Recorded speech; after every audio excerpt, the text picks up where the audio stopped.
E são nossos convidados neste fecho de contas, Paulo Pinto Luís do Barclays e Pedro Lino, Diff Broker. Muito obrigada aos dois pela vossa presença neste fecho de contas. Boa tarde. Paulo Pinto Luís, comece por si. Extensão por 4 meses e não por 6, como estava inicialmente pedido. Não conseguiu a revisão em baixa do excedente primário, não conseguiu Varoufakis a revisão também do déficit, ficou sujeito a um documento, a uma lista em que tem que quantificar, não só dizer quais, mas quantificar os impactos das reformas. A Alemanha ganhou em toda a linha neste Eurogrupo?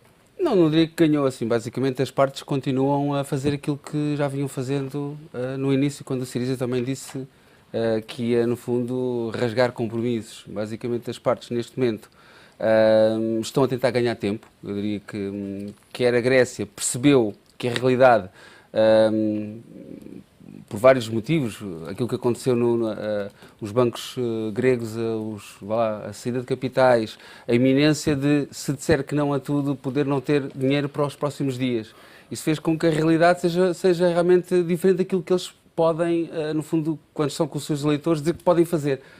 Neste momento eles sabem que têm algumas coisas a favor deles, ou seja, eles vão ter esta questão da combate à corrupção, de alterar o sistema fiscal. Sabem que a Europa, por um lado, também não quer ficar como a culpada da saída da Grécia sem que seja feito algo mais para a reter.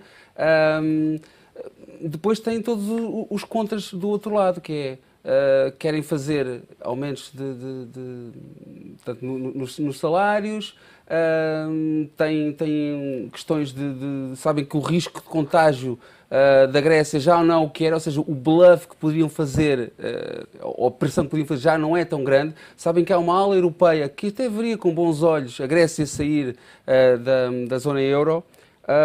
E depois também tem a questão agora, como é que vão explicar em casa aos seus eleitores, e já se viu algumas divergências no fim de semana, não é?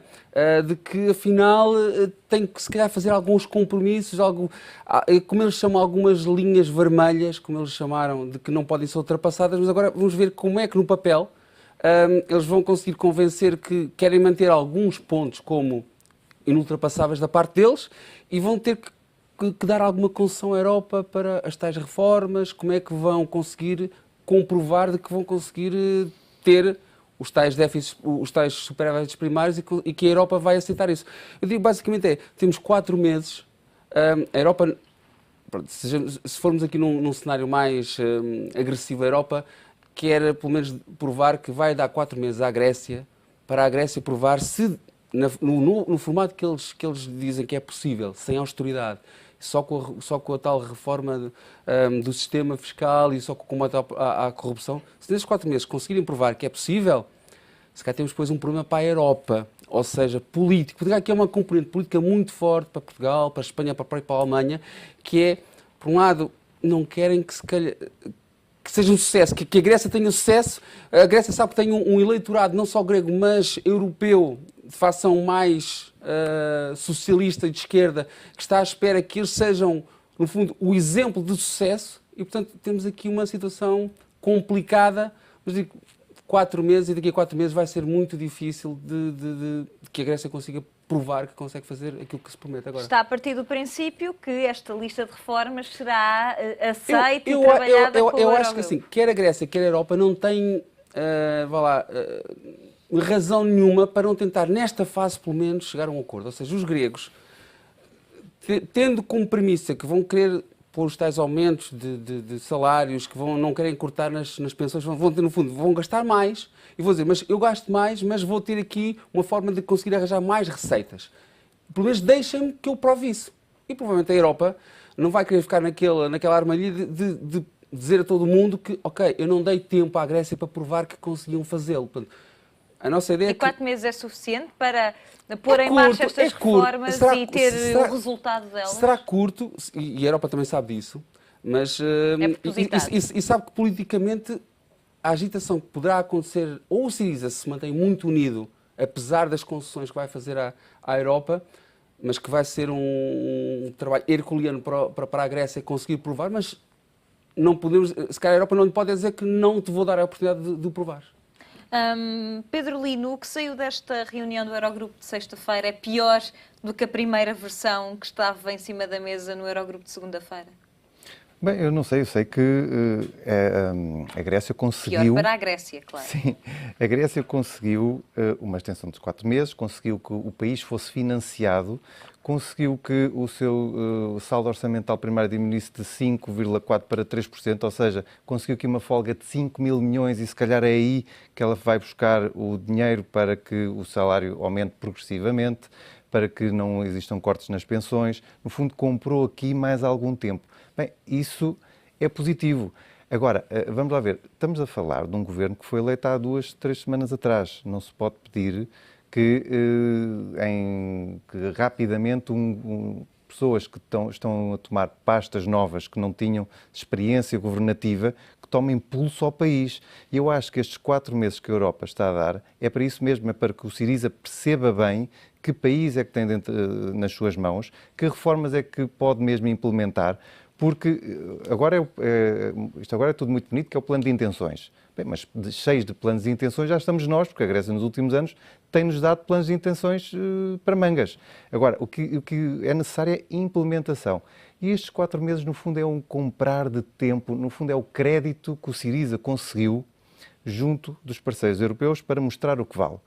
E agora é que vamos ver se o Syriza se consegue manter unido, se consegue manter unido a sua população, se consegue manter o ímpeto em torno das reformas tão necessárias. Isto é o que vamos ver. E a Europa comprou esse tempo. E houve outro, eu acho que houve um grande ganho para a Grécia, que se pode traduzir num ganho também para Portugal, que é o facto de conseguir reaver os ganhos com a dívida pública grega. Ora, eu não acredito que a Grécia seja o único a beneficiar desta medida. E no caso grego estamos a falar de cerca de 5,6 mil milhões de euros, o que é um montante, no cômputo da dívida, não é muito substancial. Mas já ajuda, e acho que todos os montantes, quando falamos de milhares de milhões de euros, são relevantes. No caso português, isso traduzido para Portugal, eu acho que estamos a falar de montantes entre 3 a 4 mil milhões de euros, o que também, se calhar, podia contribuir para amortizar ainda mais depressa um empréstimo ao FMI, por exemplo.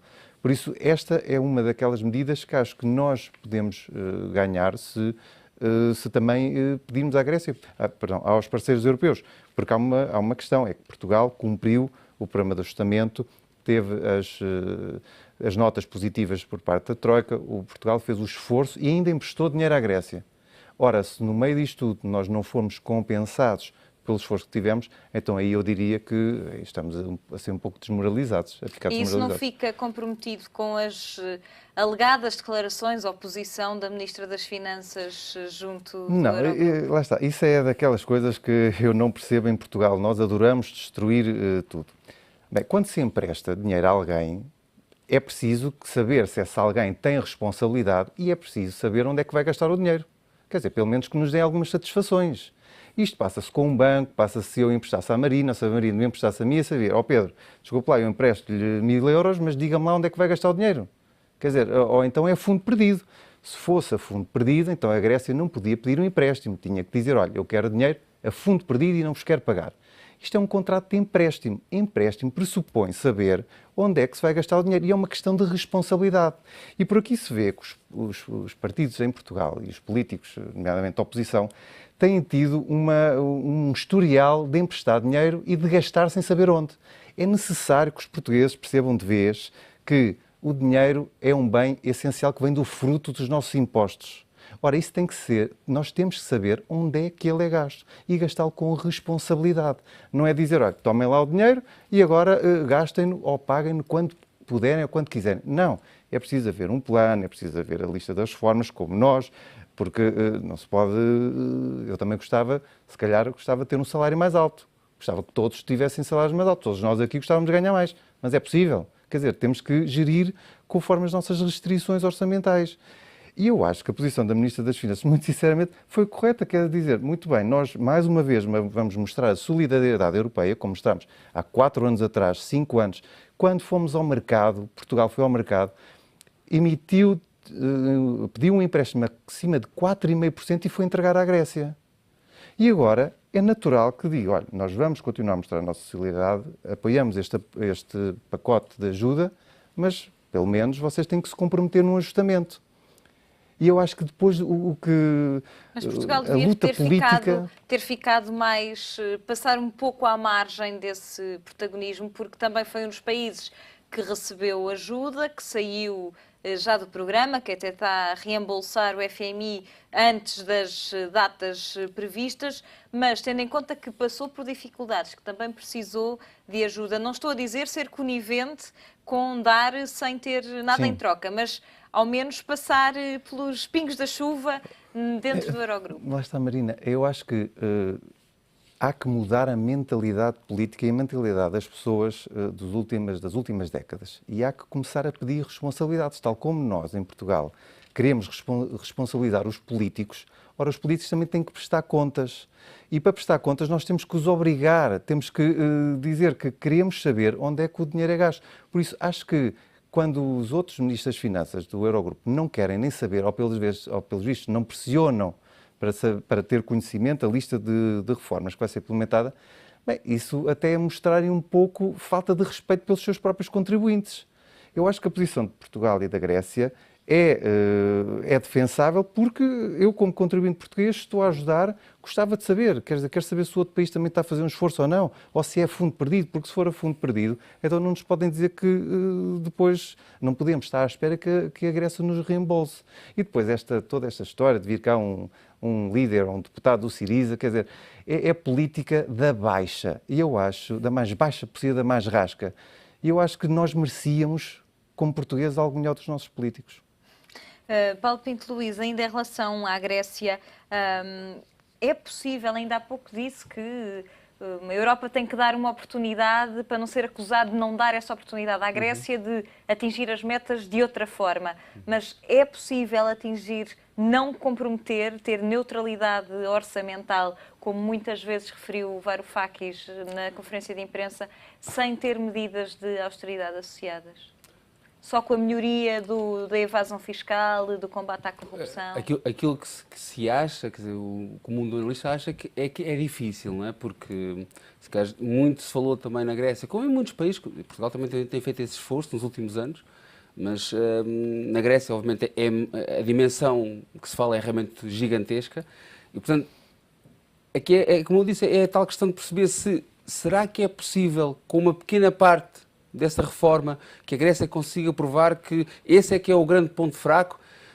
Para a opinião pública e para os investidores, esse não será só o único ponto fraco da Grécia, porque a Grécia é reincidente neste tipo de comportamentos, não é? E, portanto, mais uma vez, a Grécia pode dizer que tinha um passado político, quem estava a comandar o país eram outras pessoas, com outra mentalidade, e, portanto, por isso é que não era possível. Por isso, eu digo mais uma vez, o argumento é, deixem-nos provar que nós, com outro tipo de política, com outro tipo de mentalidade, conseguimos provar. Será difícil, eu diria, não vou dizer que é impossível, porque não se deve, e até era bom que fosse possível, mas por isso mesmo é que a Europa não pode não pode negar à Grécia neste momento, porque também o que é que a Europa tem a perder? Tem a perder esse ónus de ter disputado uma saída da Grécia quando podia não o ter feito, pelo menos não dar o tal tempo. Vamos imaginar um cenário que daqui a 4, 5 meses se chega à conclusão que a Grécia, e a questão também dos 4 meses é que se virmos o plano de financiamento da Grécia, daqui até junho tem cerca de 8 mil milhões, e só em julho e agosto são logo quase mais 10, ou seja, aí é mesmo uma linha que vai separar... Inicialmente a Grécia tinha pedido 6 claro, meses para colmatar porque até agosto, logo... só julho e agosto é um fardo muito, muito pesado. Portanto, em junho, final de junho, das duas uma, a Grécia prova que está no bom caminho, mesmo que não tenha conseguido tudo, vai provar que realmente está a caminhar para isso, e a Europa, mais uma vez, se calhar não vai ter a capacidade de dizer não vamos dar mais tempo. Se vir que estamos na mesma, porque as questões políticas internas da Grécia, é preciso perceber o que é o Syriza. O Syriza não é um partido, são montes de partidos, com os radicais a dizer que já isto nem sequer interessa. Portanto, tudo isto pode trazer instabilidade à Grécia e não conseguir provar. Mas nessa altura, e também sabemos que a Europa é muito, ao longo deste caminho todo, tem sido muito pródiga em aquilo que se chama em inglês o kick the can, é empurrar. Portanto, neste momento vamos empurrar mais 4 meses. não é? Sabemos que o BCE vem aí, finalmente. Neste momento, Portugal, hoje até era nota na Bloomberg, Portugal estava com o mesmo yield há 10 anos, ou mais abaixo, que chegou a estar do que os Estados Unidos. Portanto, é impensável, se calhar que há uns anos, como é que nós temos um risco, supostamente, não é, em termos de yield, mais baixo do que os Estados Unidos. Portanto, neste momento, a Europa, fora a Grécia, é uma Europa que está blindada, supostamente, não é? E que tem um plano para crescer, embora a questão de saber... Por causa dos instrumentos que foram surgindo, blindado neste momento, porque o BCE lhe permite ter taxas de juros aos países, taxas de juros realmente muito baixas, mas os países têm depois esta armadilha da inflação. Os países precisam realmente ter um crescimento do PIB nominal maior, mesmo assim, do que 1 ou 2%, porque senão não conseguimos pagar a dívida, mais uma vez. E depois é este problema da Grécia. A Grécia vai conseguir voltar ao comboio, ou a Europa vai definitivamente deixar daqui a 4 meses cair a Grécia como, pronto, nós demos os 4 meses, não é possível e, portanto, temos que fazer aqui, pronto, uma nova Europa sem a Grécia. Eu acho que neste momento a Grécia vai ter que fazer essa prova internamente e, se calhar, vamos chegar à conclusão de que, decididamente, tem que ser tomada uma decisão, finalmente. Não se pode empurrar a lata indefinitivamente, não é?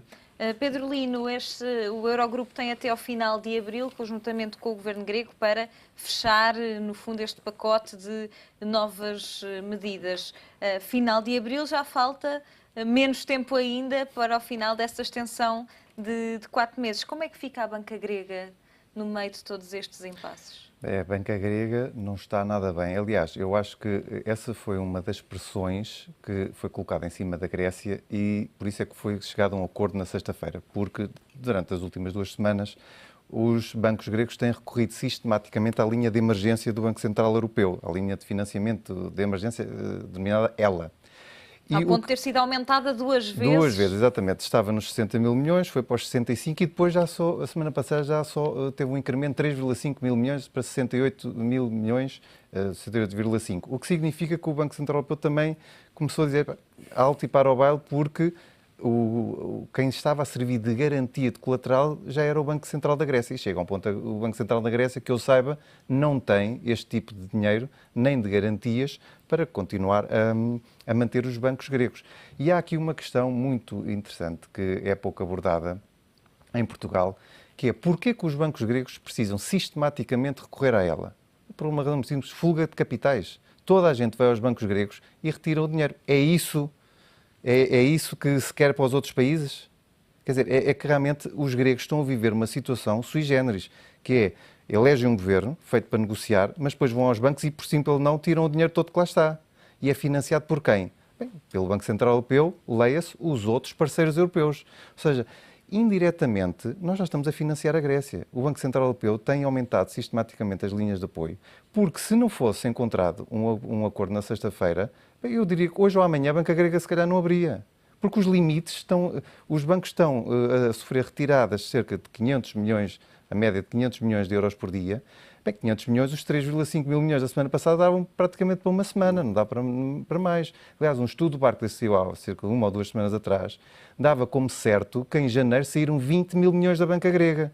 Não foi nos últimos 2 meses, como ainda hoje um jornal disse. Era num mês. Só em janeiro. Só em janeiro. Ora, isto dá-nos a noção da situação de emergência que os bancos gregos têm. Não têm negócio, não conseguem conceder crédito, porque não há dinheiro, vêm-se a braços com levantamentos sistemáticos para o qual também não têm dinheiro e têm que recorrer ao Banco Central. Não podem dar dívida grega como colateral. Não podem dar dívida grega. A questão que o Paulo levantou, muito interessante, que é o facto do Banco Central Europeu vir aí, bem, vem aí para todos, menos para a Grécia. Para a Grécia porque os gregos também não se podem esquecer que a ajuda que o Banco Central Europeu está a dar é uma ajuda vital para o Banco Central, para os bancos nacionais, nomeadamente através dos empréstimos, mas não tem aquele chapéu que Portugal tem, que é a compra da dívida pública que nos permite ter taxas de juros mais baixas que os Estados Unidos. E isto tem que fazer pensar os portugueses que nós estamos a pagar menos que os Estados Unidos. O programa de quantitative easing começa agora em março, não pode beneficiar a Grécia, mesmo não estando abrangido diretamente pelo programa? Só se as taxas de juros nos outros países periféricos continuarem a baixar substancialmente e chegar a um ponto que os fundos de investimento queiram colocar uma percentagem pequena do seu património para correr um risco maior em dívida que paga muito, que paga 10% a 10 anos, ou 8 ou 9. Quer dizer, aí é possível que a Grécia beneficie, mas nunca são aqueles investidores Portugal agora está a conquistar. São os investidores institucionais, são os fundos de pensões, são os bancos centrais europeus e mundiais. Quer dizer, estamos a falar de um tipo de investidores que são investidores altamente especulativos que não são aconselháveis para a dívida pública grega, principalmente numa ótica de sustentabilidade a longo prazo. Se a Grécia quer ter se quer voltar ao mercado de uma forma mais sustentável, não pode ter um tipo de investidores que, ao mínimo susto, vendem e vão-se embora. Tem que ter um perfil mais sustentado, que foi isso que Portugal conquistou nos últimos anos. Paulo Pinto Luís, estava ainda há pouco a falar destes 4 meses, mas é empurrar com a barriga, como a Europa costuma fazer. What's next? O que é que acontece depois desses 4 meses, tendo em conta que julho e agosto são meses importantes de reembolso para a Grécia? E de férias. Sim, mas é tal questão. A Grécia vai ter que provar que, com toda esta negociação, como disse bem, até abril, e que depois tem mais uns meses, e que é possível realmente, pelo menos, indiciar que o caminho está aberto para as tais receitas, porque basicamente o que a Europa precisa é de perceber que a Grécia consegue realmente, apesar do crescimento que querem fazer de gastos, que a receita vai aumentar e que vai ser... O problema é fazer isso em 2 meses, não é? Porque no final de abril até ao final de julho... É um sinal, pelo menos, de que alguma coisa está a ser feita que, partindo de um patamar muito baixo de receitas, se começa a ver esse incremento. Se quer provar isso, mais uma vez, temos a Europa e a Grécia provavelmente a dizer, não, nós já temos Mas o que é que se trata depois desses 4 meses? É um novo programa? É aí que vamos ter outra questão, porque um novo programa, já não temos uma extensão, e que vai ter que ser com vários condicionalismos, com várias exigências, como diz bem o Pedro, é um empréstimo e que nós emprestamos, mas então há aqui determinadas regras, privatizações, reformas estruturais, que os gregos têm, e agora ainda mais querem impedir que sejam feitas, porque basicamente querem que se mantenha o status quo que tem, com apenas ir buscar o dinheiro onde os mais poderosos nunca o pagaram. A Europa vai exigir muito mais do que isso, porque também é preciso assim, a Grécia tem que provar que ganha a confiança dos investidores mundiais, como diz bem o Pedro, senão o que é que interessa? De repente toda a gente tira o dinheiro de lá, e se não há confiança, como é que se vai investir num país que não há confiança? Portugal ganhou, por ter sido, queira-se quer não, um bom aluno, ganhou essa confiança. Os países têm que perceber cada vez mais que têm que se comportar como marcas. A marca Portugal, nos últimos anos, cresceu imenso. A marca Grécia destruiu-se o seu valor nos últimos 5 ou 6 anos. E é esse ganho de marca que o Syriza, o Varoufakis, têm que ganhar outra vez. Têm que perceber que Grécia é uma marca internacional de confiança e que tem valor. Se não o fizerem, estão condenados a sair. Pedro Lino, muito rapidamente, e antes de terminarmos, gostaria ainda de lhe perguntar sobre esta OPA do CaixaBank ao BPI. Este silêncio de Isabel dos Santos pode indiciar que está inclinada para que lado? Conseguimos extrapolar se o silêncio quer dizer que sim, que pode estar a favor da CaixaBank ou que não lhe interessa vender? É uma pergunta complicada, mas achando eu que em Portugal os negócios são feitos nos bastidores, eu não diria que ela se calhar já fez o negócio ou vender por troca do BFA ou alguma coisa, porque realmente acho um pouco estranho ainda não saber qual é a posição oficial. Já sabe que ela vai ganhar à volta de cerca de 150 milhões de euros. Agora, o que eu gostava mesmo de saber é qual é a posição oficial do Conselho de Administração atual. Porque o ano passado houve uma troca de obrigações que os clientes do banco tinham, muitos clientes de bancos, a cerca de 1,54. Por isso eu gostava de saber como é que é possível, 7 meses depois ou 8 meses depois, porque o BPI, a cotação baixou, porque teve o efeito de Angola, porque ainda vendeu uma parte da dívida pública portuguesa e italiana a perder dinheiro. Está a ser agora oferecido, está acima da média dos 6 meses. Sim, está ligeiramente acima da média, ou seja, isto foi uma OPA oportunística no sentido do preço, foi uma OPA bem lançada no sentido de que ninguém pode exigir, como exigiram a engenheira Isabel dos Santos na PT, que pagasse o preço médio dos últimos 6 meses. Não, esta foi bem feita. Agora, o que eu gostava de perceber é qual é a posição do Conselho de Administração face a conversão de obrigações por parte de clientes que estão a perder neste momento e que foi 1,54, face, por exemplo, a um plano de investimentos e um plano de negócios que foi aprovado em 24 de abril de 2007 em resposta à OPA do BCP, plano de investimentos que não acertou um ano, era de 2006 até 2011, 2007 até 2011, não acertou um número, e quando na altura o BCP oferecia cerca de 5,2 mil milhões pelo BPI. É verdade, estamos a falar noutros tempos, antes da crise, mas 5,3 mil milhões para agora um valor de cerca de 1,9 mil milhões, após os vários aumentos de capital que o BPI fez, bem, há que fazer se calhar aqui uma meia-culpa qualquer, porque alguém andou aqui sempre a perder dinheiro, e em princípio foram estes acionistas. É uma OPA bem pensada, no sentido que a Caixa manda 20%, quando tem na realidade 44%, será eventualmente o principal financiador do novo banco, caso o compre. É natural, os espanhóis estão no seu direito natural. Agora, há que saber a posição... Mas o novo banco foi aqui serviu de desculpa, digamos assim, para esta OPA? Eu acho que sim. Aliás, eu acho que esta era uma posição muito desejada pelos catalães há muitos anos, que era mandarem na proporção que ganharam. Houve aqui uma aliança muito interessante com a engenheira Isabel dos Santos, mas o tempo acabou, principalmente com a questão de Angola, o facto do risco angolano ser muito superior, o facto do Banco Central Europeu exigir mais colaterais, ou exigir a diminuição da exposição dos bancos, nomeadamente do BPI e à Angola. Mas devido aos problemas da economia angolana, interessa a Isabel dos Santos ficar com o BFA do que ter uma percentagem do BPI, tendo em conta a conjuntura? Eu acho que não. Eu, muito sinceramente, não ficaria só exposto a um banco, ainda por cima só na economia angolana, e deixaria o BPI, ou aumentavam o preço e eu venderia a minha posição. Agora, ficar com um problema potencial, quando tudo indica que nos últimos anos o objetivo da engenheira Isabel dos Santos era investir fora de Angola, quer dizer, voltar agora à base não faz muito sentido. Por isso eu diria que, no fundo, o CaixaBank está a aproveitar agora uma época de eventual fraqueza, mesmo da engenheira Isabel dos Santos, que não pode lançar uma contra-OPA, que não pode aumentar a sua participação, porque acima dos 20% teria que pedir autorização ao Banco de Portugal, 20% e 33%. Por isso, estar agora a pedir autorização ao Banco de Portugal, lançar um novo plano de investimentos, saber o que é que ela quer para o BPI, um plano de expansão, eu acho que ela está muito fragilizada e não conseguiria montantes que são necessários para acompanhar La Caixa. Vamos lá ver qual será a posição oficial. Pedro Lino, Paulo Pinto Luís, muito obrigado aos dois pela vossa presença neste Fecho de Contas, que faz agora uma curta pausa. Voltamos a seguir a um curto intervalo. Até já.